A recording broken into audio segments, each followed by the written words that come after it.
Night, Section 8, Part 2. On my return from the bread distribution, I found my father crying like a child. "My son, they are beating me." "Who?" I thought he was delirious. "Him, the Frenchman, and the Paul. They beat me." One more stab to the heart. One more reason to hate. One less reason to live. "Eliezer, Eliezer, tell them not to beat me. I haven't done anything. Why are they beating me?"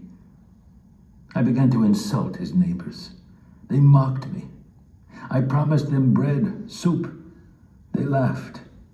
Then they got angry. They could not stand my father any longer, they said, because he no longer was able to drag himself outside to relieve himself. The following day, he complained that they had taken his ration of bread. "While you were asleep?" "No, I wasn't asleep. They threw themselves on me. They snatched it from me, my bread. And they beat me again. I can't go on, my son. Give me some water." I knew that he must not drink, but he pleaded with me so long that I gave in. Water was the worst poison for him, but what else could I do for him? With or without water, it would be over soon anyway. "You, at least, have pity on me." Have pity on him? I, his only son. A week went by like that. "Is this your father?" asked the Blockälteste. "Yes. He's very sick. The doctor won't do anything for him." He looked me straight in the eye. "The doctor cannot do anything more for him, and neither can you." He placed his big hairy hand on my shoulder and added, "Listen to me, kid. Don't forget that you are in a concentration camp.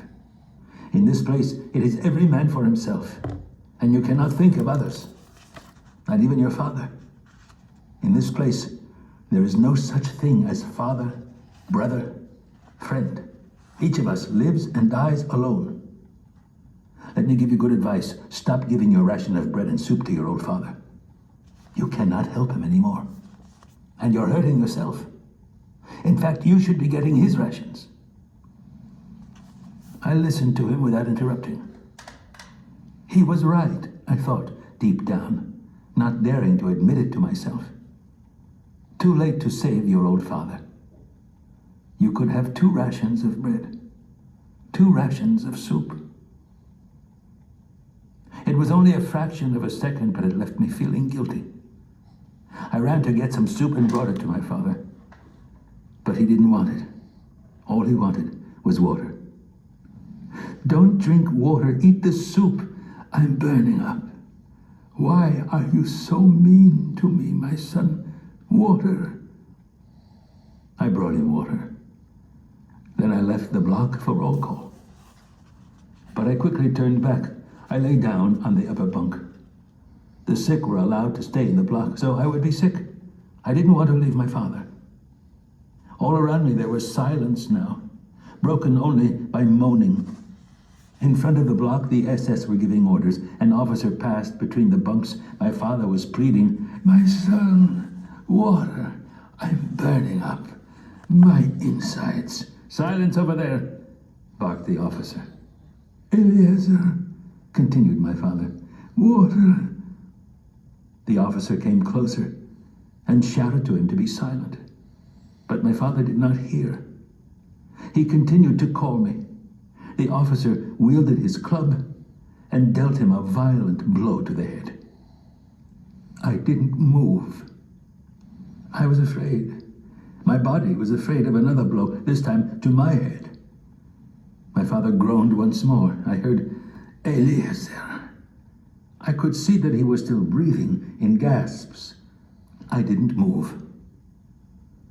When I came down from my bunk after roll call, I could see his lips trembling. He was murmuring something. I remained more than an hour leaning over him, looking at him. etching his bloody, broken face into my mind. Then I had to go to sleep. I climbed into my bunk above my father, who was still alive. The date was January 28th, 1945. I woke up at dawn on January 29th. On my father's cot, there lay another sick person. They must have taken him away before daybreak and taken him to the crematorium. Perhaps he was still breathing. No prayers were said over his tomb. No candle lit in his memory. His last word had been my name. He had called out to me, and I had not answered. I did not weep, and it pained me that I could not weep. But I was out of tears, and deep inside me, if I could have searched the recesses of my feeble conscience, I might have found something like free at last.